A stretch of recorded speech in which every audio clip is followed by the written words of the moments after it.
Hello friends, let's learn political science में आपका स्वागत है।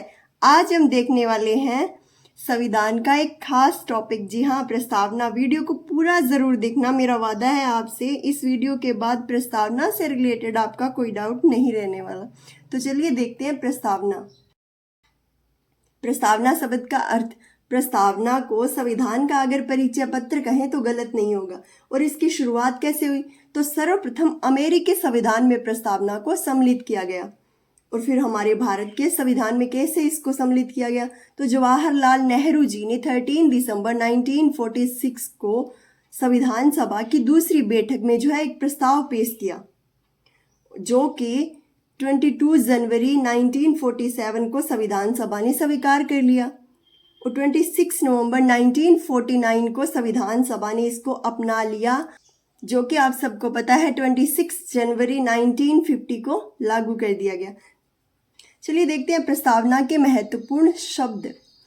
तो संप्रभुता, समाजवादी, धर्मनिरपेक्ष, लोकतंत्र, गणतंत्र, न्याय, स्वतंत्रता, समता, बंधुता, ये सब जो शब्द है प्रस्तावना में सम्मिलित हैं।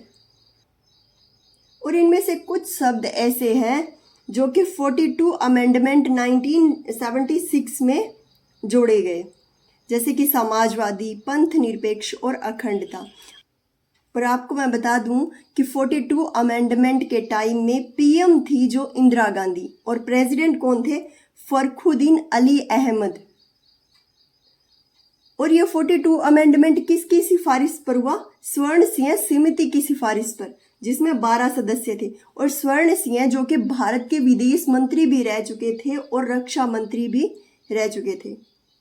तो अब ये जो शब्द दिए गए हैं इनको थोड़ा थोड़ा हम डिफाइन कर लेते हैं ताकि अच्छे से समझ आ जाए। तो संप्रभुता का अर्थ है कि भारत ना तो किसी अन्य देश पर निर्भर है और ना ही किसी अन्य देश का डोमिनियन है। भारत अपने मामलों में आंतरिक हो चाहे बाहरी हो, फैसले करने के लिए स्वतंत्र है। देखते हैं नेक्स्ट वर्ड जो दिया है समाजवादी। समाजवादी 42 अमेंडमेंट 1976 में जोड़ा गया, और इससे पहले नीति निर्देशक सिद्धांतों में समाजवादी लक्षण मौजूद थे। जैसे कि हम आर्टिकल देखते हैं, आर्टिकल 38, 39, 41, 42। और समाजवादी का उद्देश्य क्या था? उद्देश्य था कि गरीबी, बीमारी व अवसर की असमानता को दूर करना। देखते हैं नेक्स्ट वर्ड पंथ निरपेक्ष। अब कई जगह पे हम पढ़ते हैं, काफ़ी सारी बुक्स में ये लिखा होता है पंथ निरपेक्ष की जगह हम धर्म निरपेक्ष पढ़ते हैं।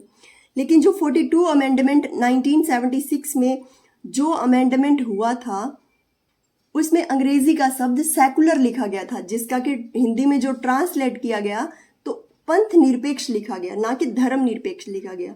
लेकिन हम लोग इसको सिमिलर मान के और जो है पंथ निरपेक्ष की जगह धर्म निरपेक्ष जो वर्ड है यूज करते हैं। और धर्म निरपेक्ष को अच्छे से डिफाइन किया गया है 25 to 28 आर्टिकल में।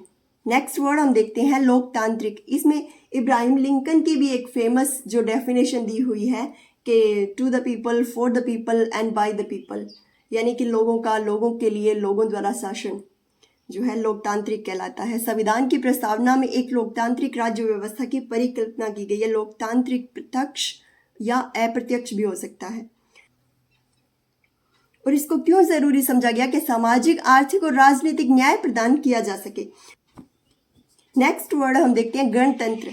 गणतंत्र संप्रभुता राजा के पास नहीं होती। शक्ति कहाँ होती है? शक्ति जनता के हाथों में होती है। सार्वजनिक कार्यालय बिना किसी भेदभाव के प्रत्येक नागरिक के लिए खुले होते हैं। देखते हैं नेक्स्ट वर्ड न्याय यानी जस्टिस। इसके 3 टाइप जो है प्रस्तावना में दिए गए हैं, सामाजिक न्याय, आर्थिक न्याय और राजनीतिक न्याय। नेक्स्ट वर्ड हम देखते हैं स्वतंत्रता। इससे कौन परिचित नहीं है? बच्चे बड़ों से लेकर बूढ़ों तक सब इससे परिचित है कि हाँ, हमें जीने का अधिकार है, हमें अपनी मर्जी चलाने का अधिकार है ना।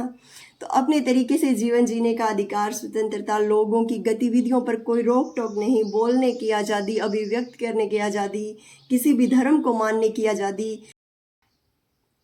देखते हैं नेक्स्ट शब्द समता। समता के 3 आयाम बताए गए हैं, नागरिकता, राजनीतिक और आर्थिक। समता समाज के किसी भी वर्ग के लिए विशेषाधिकार के अनुपस्थिति और बिना किसी भेदभाव के हर व्यक्ति को समान अवसर प्रदान करने का उपबंध करती है। समता और समानता में थोड़ा डिफरेंस होता है। समता अकॉर्डिंग टू नीड होती है और मौलिक अधिकारों में समानता को सुनिश्चित करते हैं आर्टिकल 14 to 18। नेक्स्ट वर्ड हम देखेंगे बंधुत्व।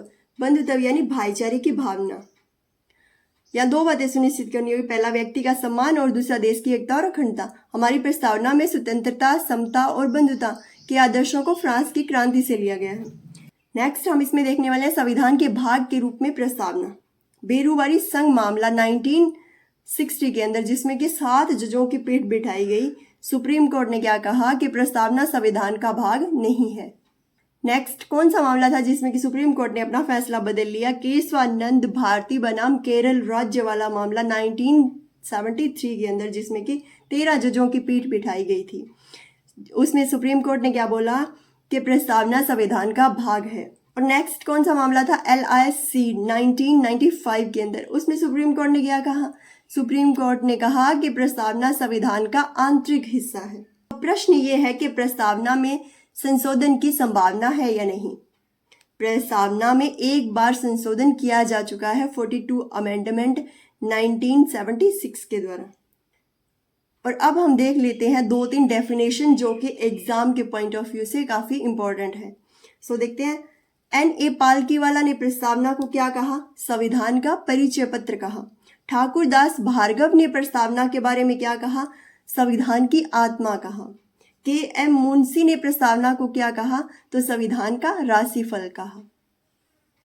तो ये था हमारा प्रस्तावना का टॉपिक। आपको ये टॉपिक कैसा लगा कमेंट में ज़रूर बताना। आशा करती हूँ कि आपको ये टॉपिक पसंद आया होगा। अगर आपको ये टॉपिक पसंद आया तो लाइक शेयर सब्सक्राइब जरूर करना। और हाँ, हमारी आर्टिकल सीरीज चल रही है, उसको एक बार ज़रूर देखना। मिलते हैं नेक्स्ट वीडियो में। Thanks for watching.